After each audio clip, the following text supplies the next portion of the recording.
July 21st, 1861 is a beautiful day for the first major battle of the war. Union soldiers, their uniforms clean and pressed, march on Bull Run Creek under General McDowell. They are 37,000 strong. Martial music plays and Union banners flap in the wind. Waiting at Bull Run Creek are 22,000 Confederates commanded by General Beauregard and Sidney Johnston. Their strategy is to defeat the enemy's rear and endanger Washington, D.C. Both armies converge near Stone Bridge on Bull Run Creek. A small contingent of Northerners block the southern advance of the bridge. It is up to Southern forces to break through this blockade and continue their assault against the enemy.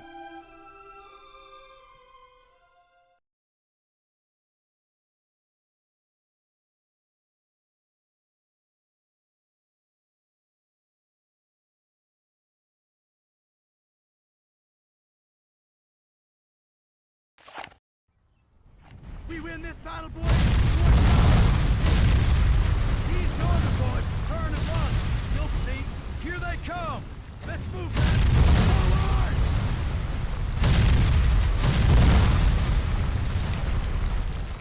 Victory, man!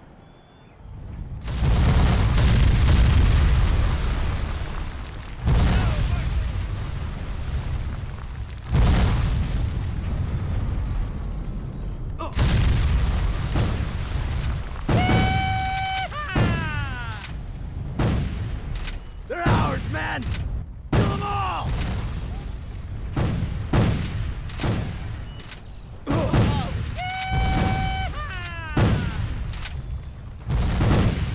They're falling back! Go hell, boys!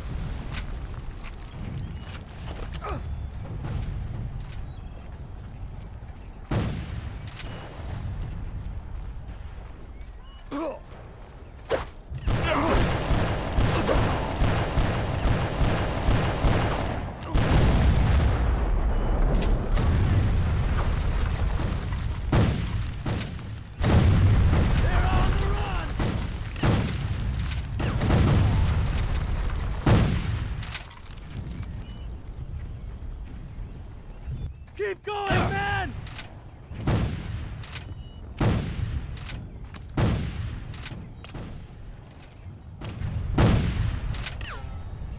They're on the run!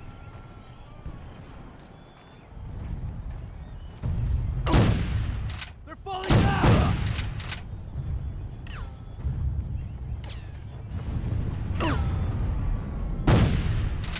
They're on the run! Follow me to glory!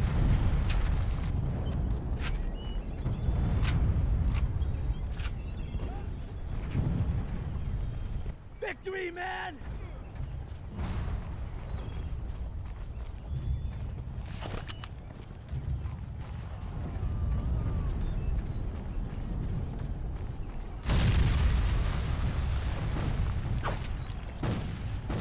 Follow me to glory!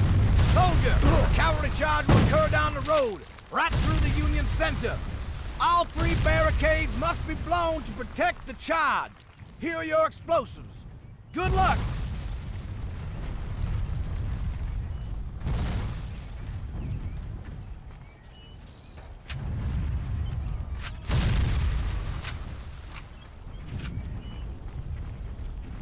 Follow me to glory!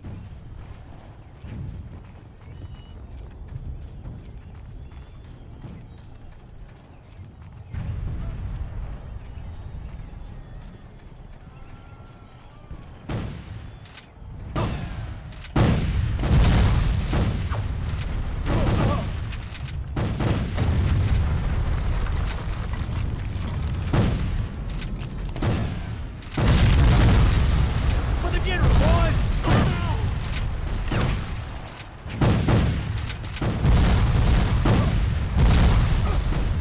Keep going, man! This from Uncle Robert! Victory, man!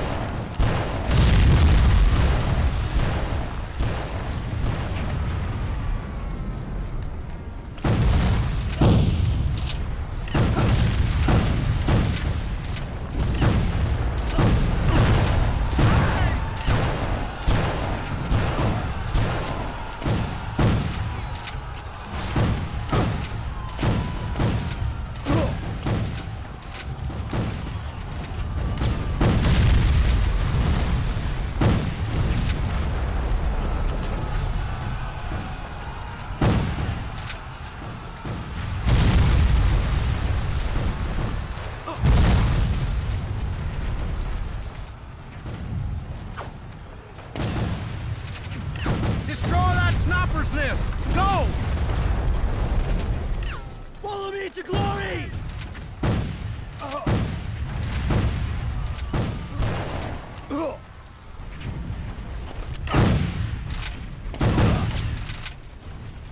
Hurrah!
They're ours, man! Keep going, man!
A Union victory looks assured when Confederate General Thomas Jackson is told, "General, they're beating us back."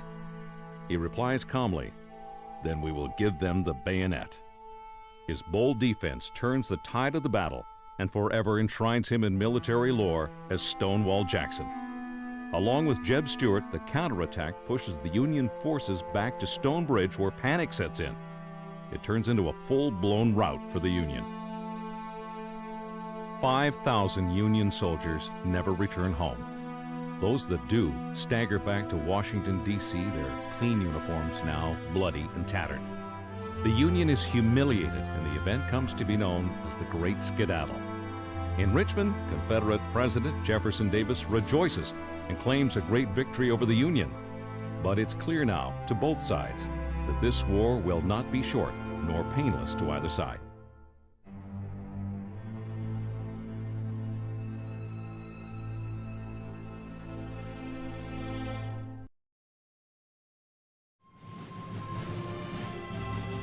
Spring of 1862. General McClellan refuses to fight with his enormous Army of the Potomac. But General Ulysses S. Grant is anything but timid. He camps on the west side of the Tennessee River at Pittsburgh Landing. Across from him, Sidney Johnston masses his troops in Corinth and plans a surprise attack. Grant's large encampment, 42 kilometers in size, is not properly defended. In the early morning, commanding an equal force of raw recruits, Confederate General Johnston knows he has to stop Grant now before reinforcements arrive. But before the battle is about to begin, a small group of soldiers is about to infiltrate the enemy's positions.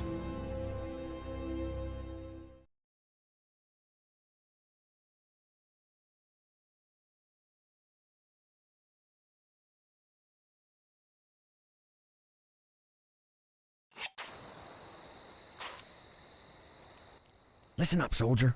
You will slip into the center of the Union camp, eliminating all obstacles as you go. That means slitting throats. You will steal into the general's tent and procure strategic documents. You will then sabotage their survey balloon, and on your way out, destroy the enemy's ammo depot. You will avoid all lighted areas. A platoon of men should be doing this, but you're all I've got. Now don't let me down, son.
Jeff Davis gonna give you a medal for that, I guess. Now, let's get on out to the boats.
Taking heavy losses, the Union finally retreats to the Tennessee River.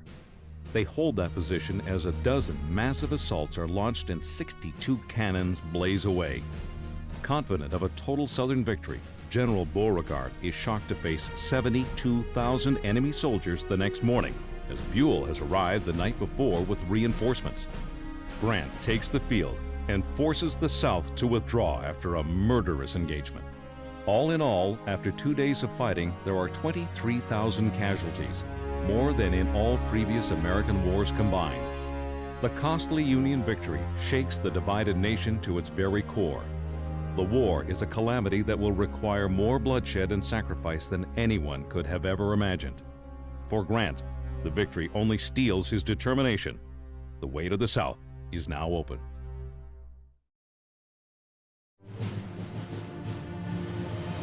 In the late summer of 1862, General Lee invades the North, hoping to deliver a fatal blow to the Union. Lincoln sends General McClellan to stop Lee in his tracks at Sharpsburg, Maryland. Even though McClellan captures Lee's dispatches, exposing his entire battle plan, the overly cautious Northern general still will not act for 2 days. This gives Lee more and more confidence. The North achieves a temporary advantage at Bloody Lane, where Confederate soldiers are trapped in a sunken road and slaughtered. In the southern section of the battlefield, Burnside attacks the bridge at Antietam Creek.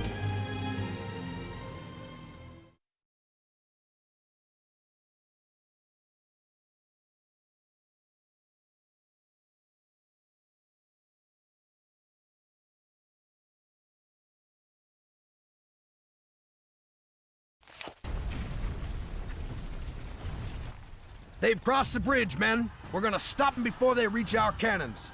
Anything that moves is fair game. We said our prayers, so let's go.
Eliminate those hightailing Federals now!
March over here, soldier.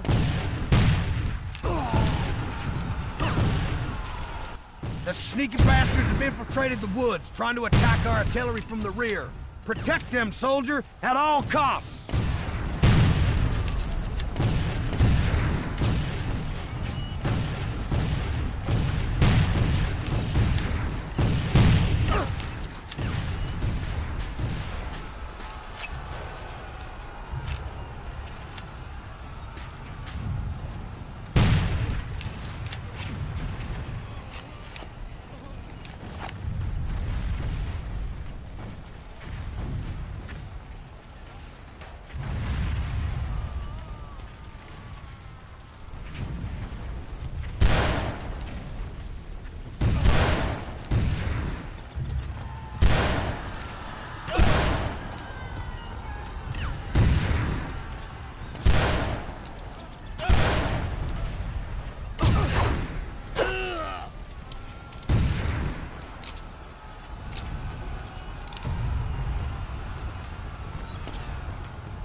cannot be allowed to cross that bridge, or they'll be out of range of our big guns.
Lee is overwhelmed at Antietam Creek and has no more reserves to bring up.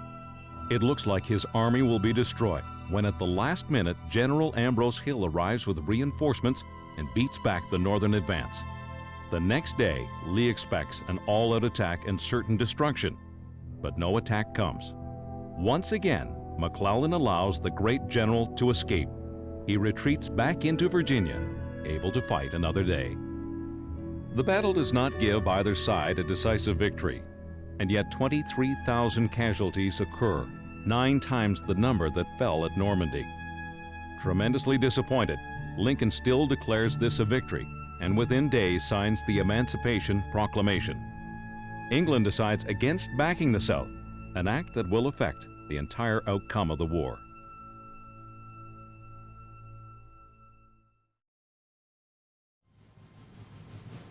Christmas approaches, yet nothing could be less festive than the dreary weather towards the end of 1862.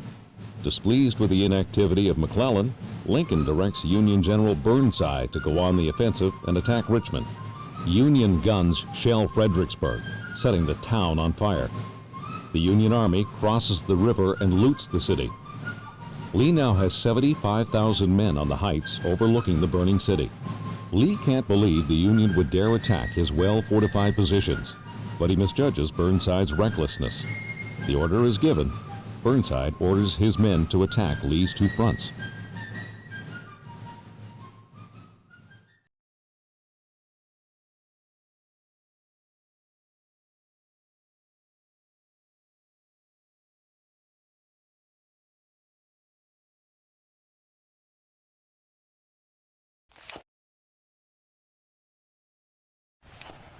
We hold that bridge, soldiers, or we won't be going home for Christmas.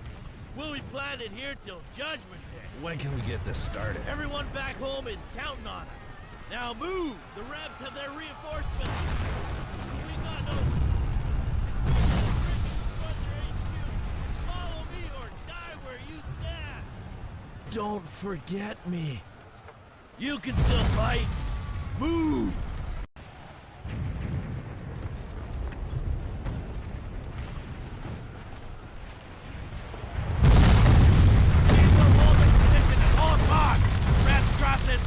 They'll have to step over our dead body. Stand with me, boys. They're falling back!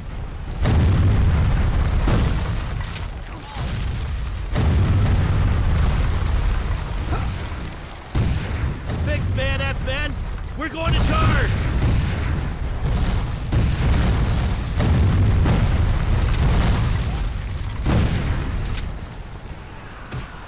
Take cover, you fool! Keep going, man!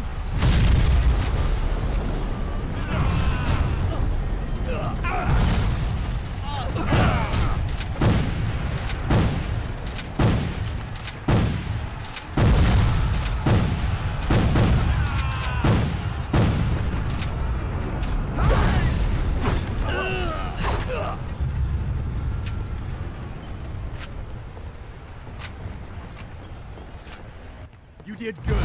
Real good. Damn, I can barely hear myself. You're gonna take out those cannon placements and anything that can kill a man. We've got the entire brigade coming through here, and they've got to be safe. Godspeed.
Take out the Gatling, then rip down their flag!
In the south, the enemy line is broken, but J. Early's division saves the day for the Confederacy, and the Union Army is repulsed.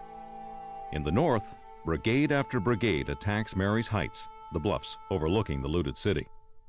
14 assaults are beaten back before Burnside realizes his folly. That night, the temperature drops below freezing. Survivors build shelters with the bodies of the dead. They are encamped there all night and the rest of the next day before they are ordered to withdraw. Openly weeping, Burnside wants to personally lead a new charge, but his officers talk him out of it. The slaughter is horrendous. The Union loses 12,600 men, the South 5,300. Lee remarks, "Fortunately, war is so horrible. Otherwise, we could fall in love with it." The survivors finally limp back across the Rappahannock. What had the great sacrifice and lives accomplished? No one could say.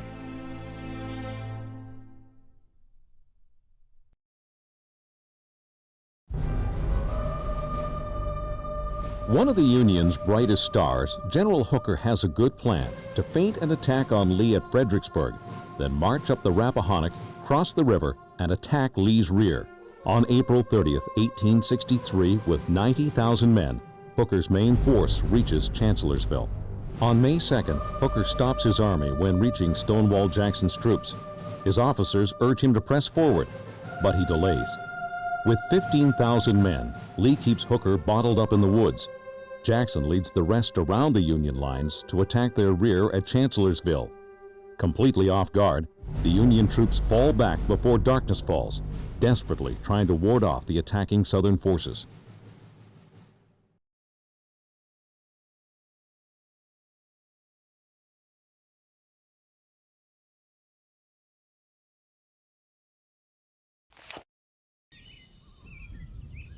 Move closer, soldier. Your job is to take out those signal towers yonder. Shoot any snipers or guards on the way. Understood? You do that, and there's a bigger prize. The ammo depot at the end of the camp. I'm counting on you, boy.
Listen up, 'cause I don't got long. There's an ammo depot just beyond them trees. Best thing is to hit it from the other side. You set fire to them trees and blow it up. Now, don't mind me. I'm going to a good place. Now get!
Because of the late attack, Jackson doesn't have time to finish the job.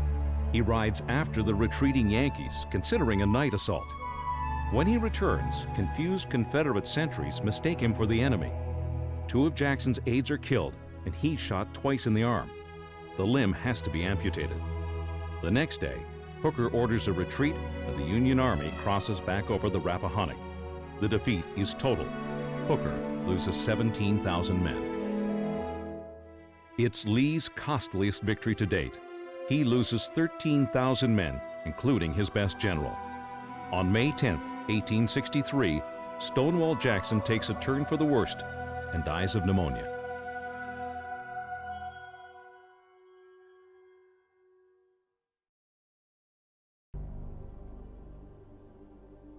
July 1863. Confederate President Jeff Davis urges Lee to take the battle to the north. Lee sends Jeb Stuart around Union lines to invade the north in Pennsylvania. Stuart stumbles upon Gettysburg for no other reason than it warehouses boots, badly needed by his soldiers. Union generals Buford and Meade both converge on the rural Pennsylvania town. In no time at all, a ferocious battle begins.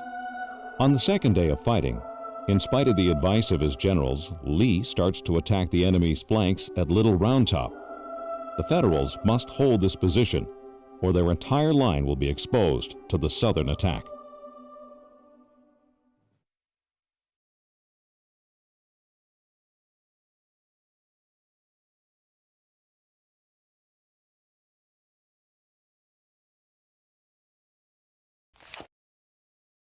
Soldier, a sizable line of Rebs is coming down on us fast. Use your sniper rifle to pick them off. It's the only chance we got!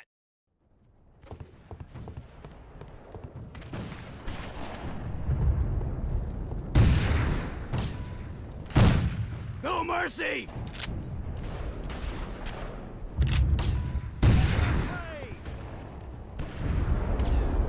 Follow me to glory! Show 'em hell, boys!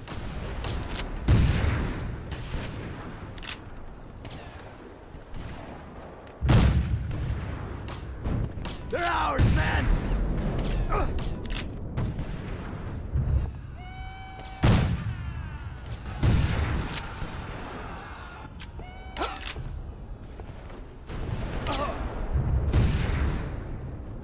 Follow me to glory!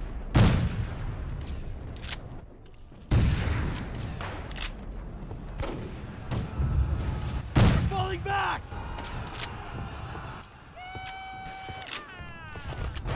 We got him!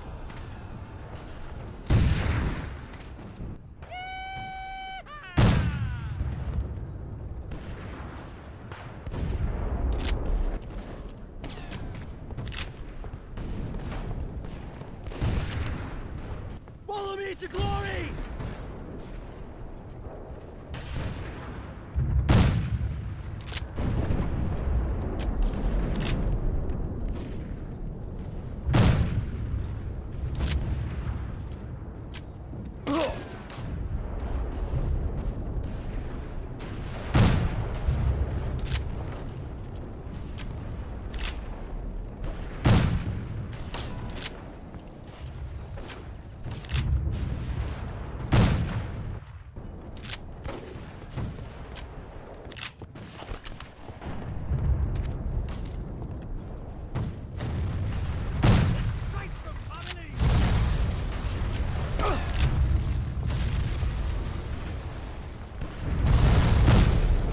Victory, man!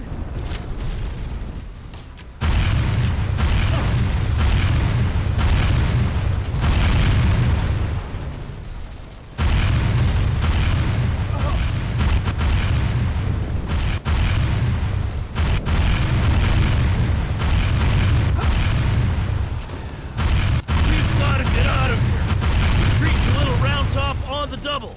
Eliminate every soldier on the way. Jeez! Move it now or die where you stand!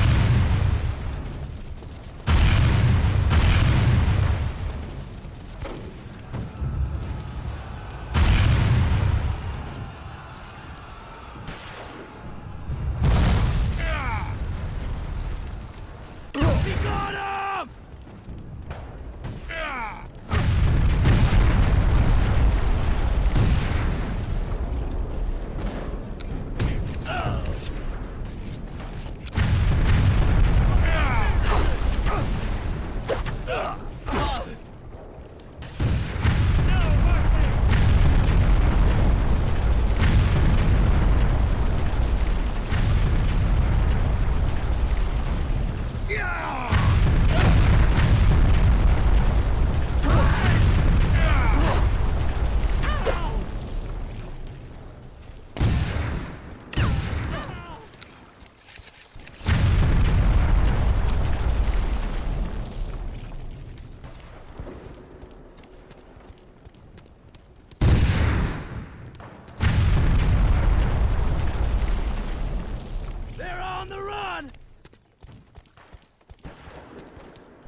falling back! Take over the big Gatling gun, son. Mow down anything that isn't already dead. We got him!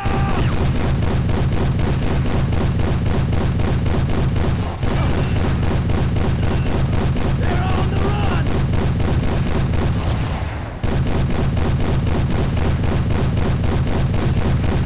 Follow me to glory!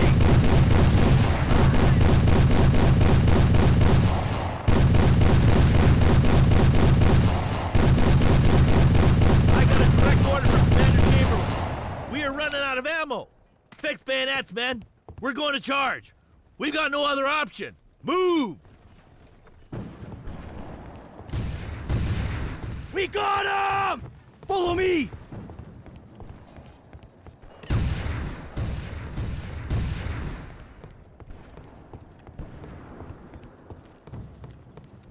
Fix bayonets, men.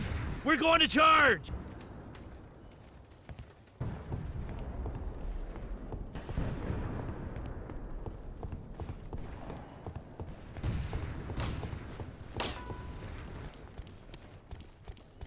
Hurrah!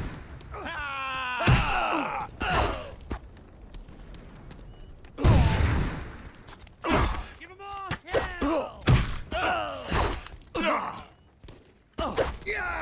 Falling back!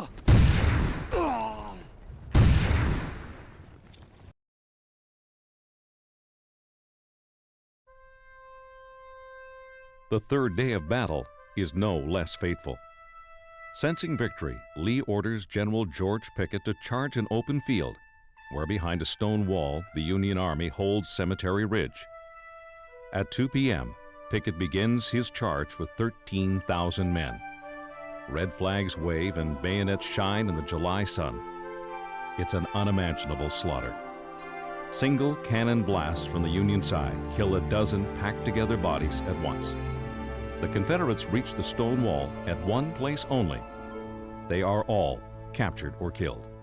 Taking full responsibility for the disastrous charge, Lee will never again attempt to invade the North. 6,500 Confederates die or are taken prisoner. All in all, 51,000 men on both sides are killed during 3 days of warfare. Despite Lincoln's urgent pleas, Meade refuses to attack the retreating army. His own troops are too exhausted. No one knows it yet, but it's the beginning of the end for the Confederacy.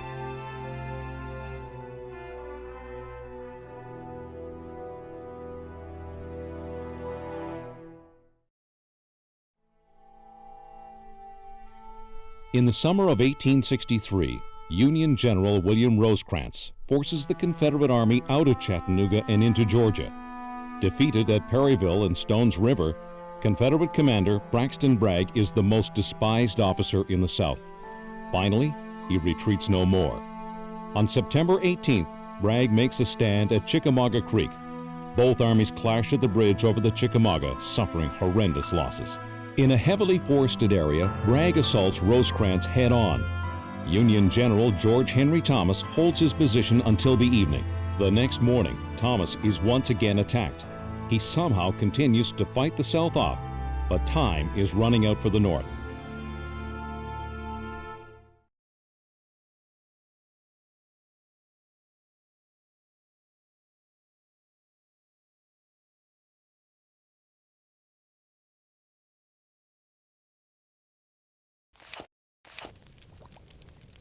These men are under your command, soldier. You will clear all nearby farms of enemy control. I do not want to see a Yankee uniform unless it's covering a dead body. Is that clear?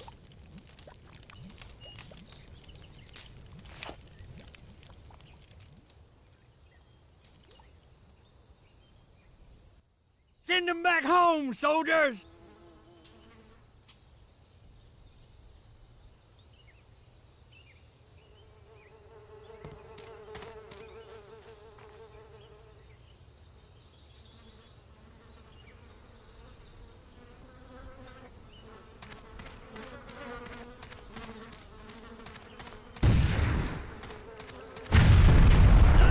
Destroy that cannon emplacement! Forward, boys!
Gotta get us out of here. Use the explosives from the wagon.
A gap in the Union line, is it?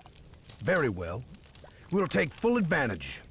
Bring me a courier. Soldiers, prepare for an assault. You've done well, soldier. The battle may well turn at your initiative.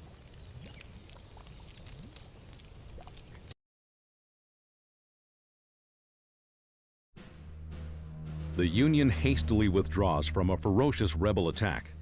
Fortunately, General Henry Thomas commands the remnants of 7 divisions of the Army of the Cumberland. He repulses assault after assault, barely averting a complete rout of the Union. He later is lionized as the Rock of Chickamauga for the heroics he shows that day. It turns out to be the 2 bloodiest days of the war. The Yankees lose over 16,000 men, and the South over 20,000. Licking their wounds, the North withdraws to Chattanooga. Humiliated by the loss, Lincoln replaces Rosecrans with Grant. It turns out to be his best decision of the war.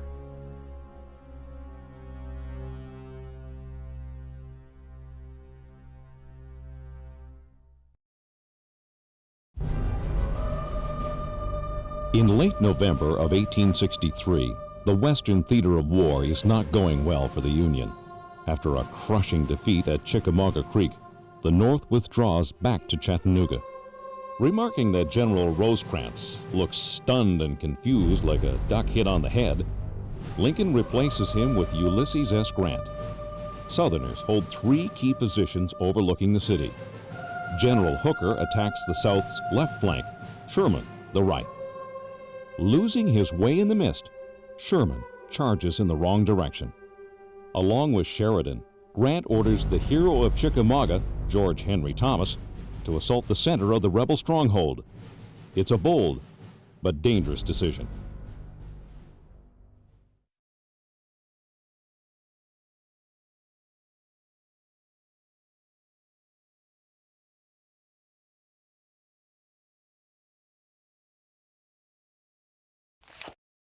Sorry about skedaddling. You don't think I hate? I think I know where to go. My brother was killed at a bull run, and Ramona passed right afterwards. This is all I...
Come closer.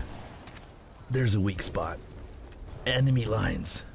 Take the news to the commander north of here. Tell him to attack and breach their lines.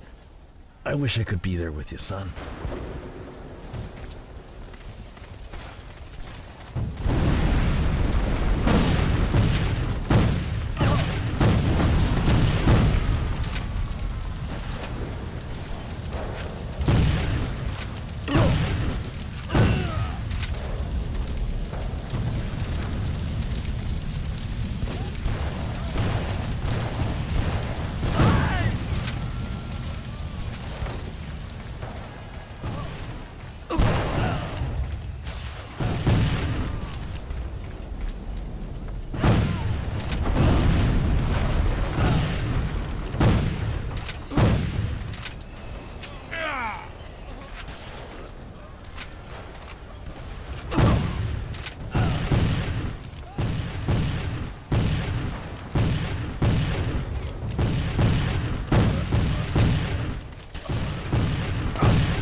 The commander is dead, but we will not give up. Join us for this final assault. We will send them back to Richmond. Men, prepare to fight!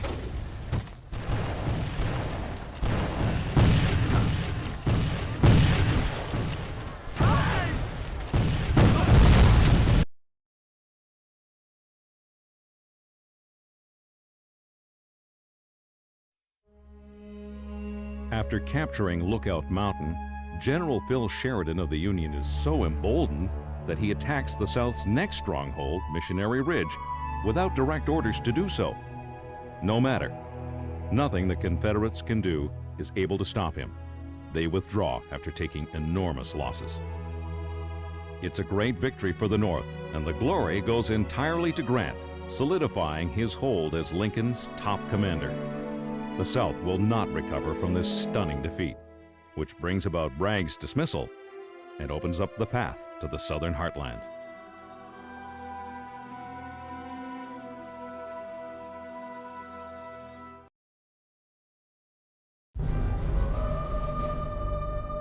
In the summer of 1864, President Lincoln finally finds an officer who can face the bloody numbers of this hellacious war.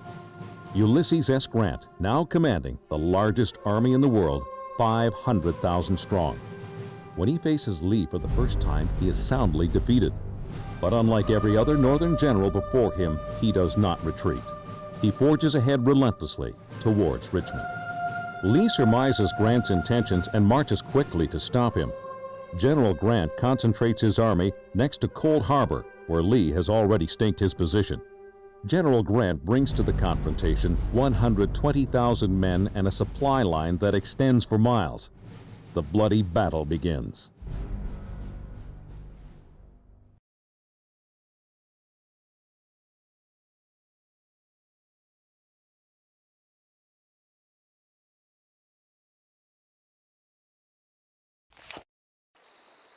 Don't just sit there. I got word we're on the move. We're gonna kill them Yanks near the river ford, then light up their telegraph. Just for fun, we'll blow up the bridge. How does that sound?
On June 3rd, General Grant hurls 3 corps of men at Lee's entrenched army. The battle is quick and decisive. In 20 minutes, 7,000 men are killed. Despite the terrible loss of life, it's a standoff. The South stops the North temporarily, but cannot halt their relentless march on Richmond. Despite its heroism and willingness to sacrifice all for the Confederacy, the South cannot match the superior numbers and resources of the Union. The end is in sight for the brave soldiers in blue.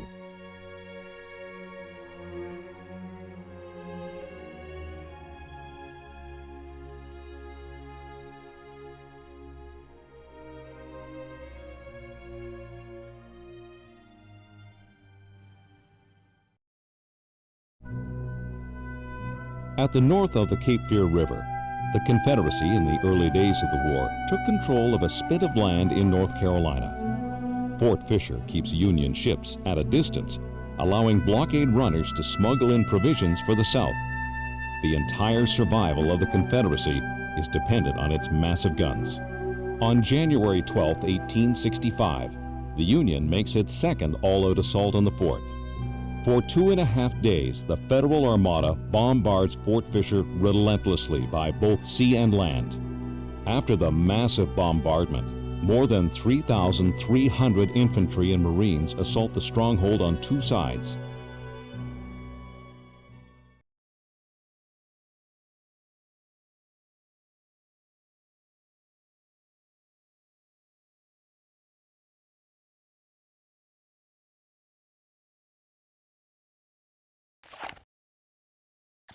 You will secure the landing zone and eliminate all resistance. I want every one of you to meet me there. Wait at the wall breach for further orders. Forward!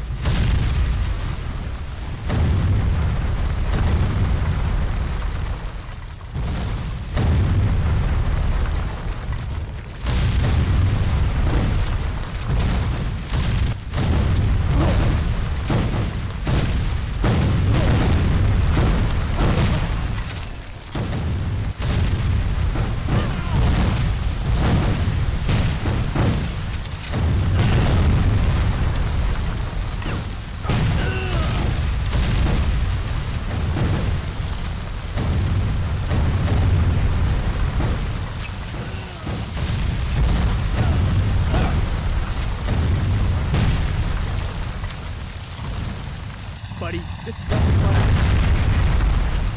faithful fire. The real assault is coming from the swamp. We go along the main defense wall. Come on.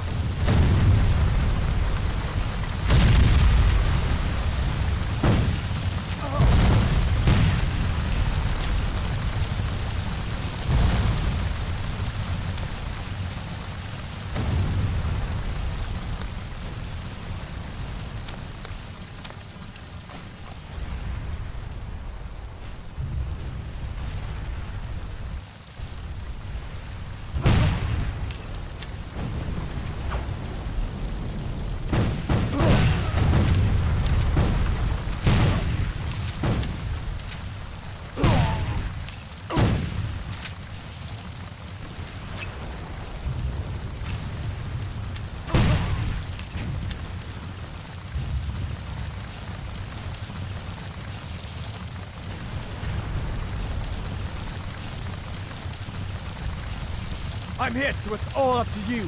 Here's a pack of explosives, just in case. Blow that cannon in placement, or our assault is in jeopardy. Don't let me down, soldier.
The assault on the west side of the fort is victorious. After several hours of horrendous hand-to-hand combat, the rebels call it quits, with only a small contingent retreating to Fort Buchanan. It doesn't take long for them to surrender as well. Wilmington, North Carolina is taken within weeks. Once supplies to the Confederacy are cut, the end is in sight for the Confederacy.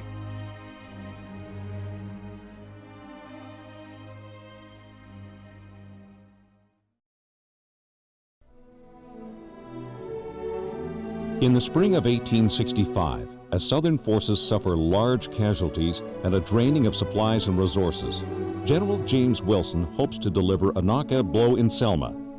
His plan is to capture and destroy the large Confederate arsenal there and draw away Nathan Bedford Forrest from Mobile. Major General Forrest is the war's most daring and colorful commander. No man is more feared by the North, except perhaps Robert E. Lee himself. Forrest gathers his forces to defend Selma. On April 1st, Wilson's advance guard meets Forrest's forward line at Ebenezer Church on the crossroads before the city. An intense standoff takes place at the outer works of the city.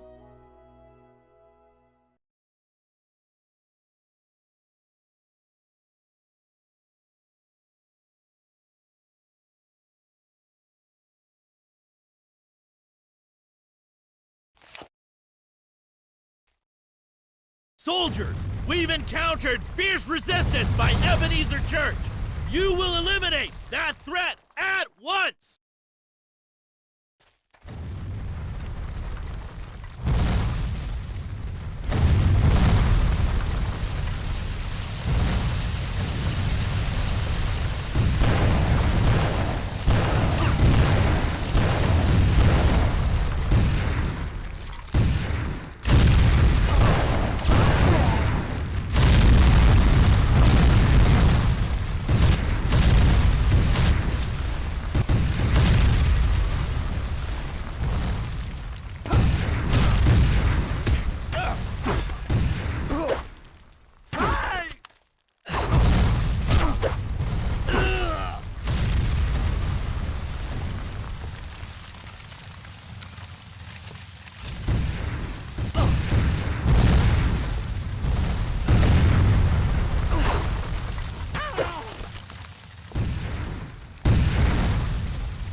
Here is a note with orders for the squads in the nearby forest. It is imperative that they get them. The great offensive on the city is about to begin. Don't let us down.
I'll give you cover, buddy. You gotta move through them trees and meet up with the commander. Don't worry none about me. You just do it.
Soldier, the assault is about to begin? Very well. My men should already be in the city doing their work. That's it! Prepare yourselves, men! We have destroyed their warehouse. This means no ammo or weapons anymore. Victory's ours! Attack!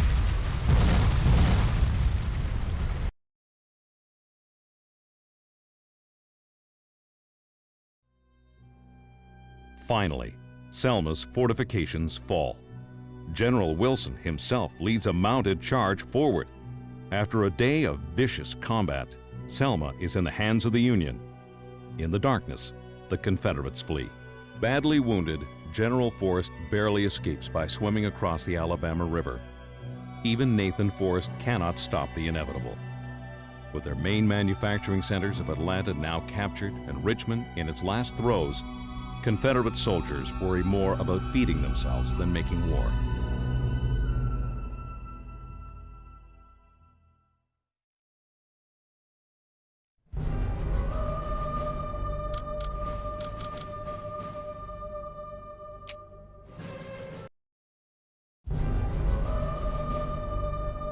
A city on the south side of the Appomattox River, Petersburg is the South's last stronghold between Grant's army and Richmond, the capital of the Confederacy.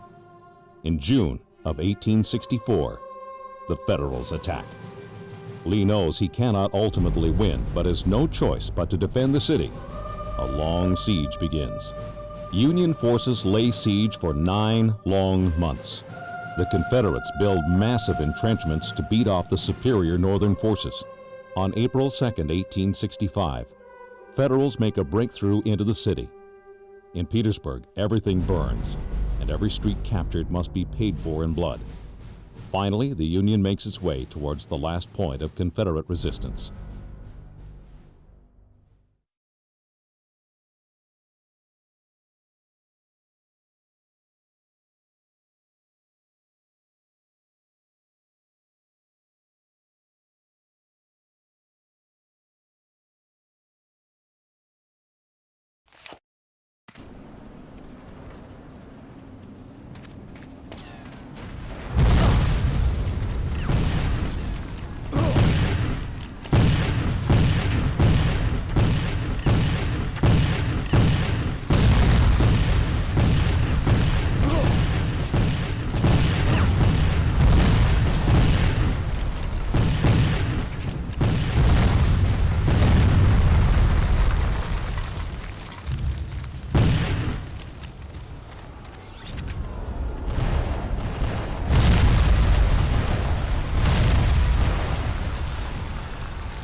cover now!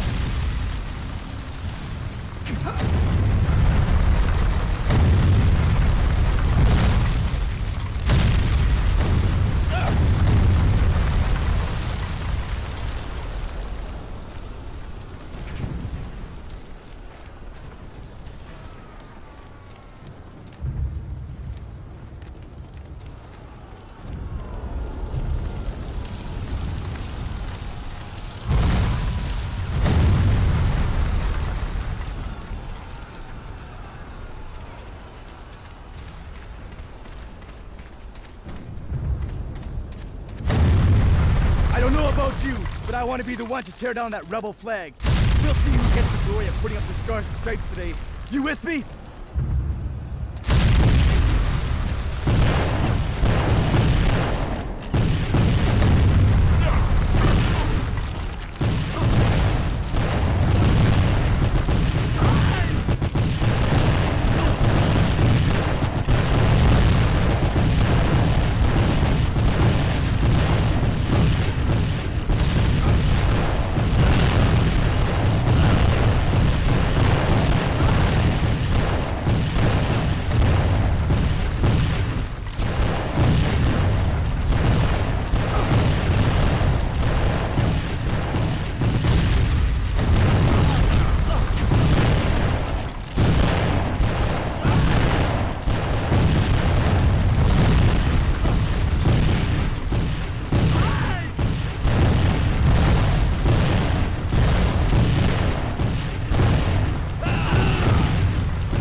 Broken, Lee's army is finally forced to retreat. President Davis is in church when he receives a message from Lee that he can no longer hold Petersburg. Richmond must be evacuated. This terrible war that divided neighbor from neighbor and tore families apart is close to its bloody end. After losing well over 100,000 men in this battle alone, Grant has done what no other Northern general has achieved. From now on, the country is finally able to look towards the future and begin the great healing process that will unite the nation once again.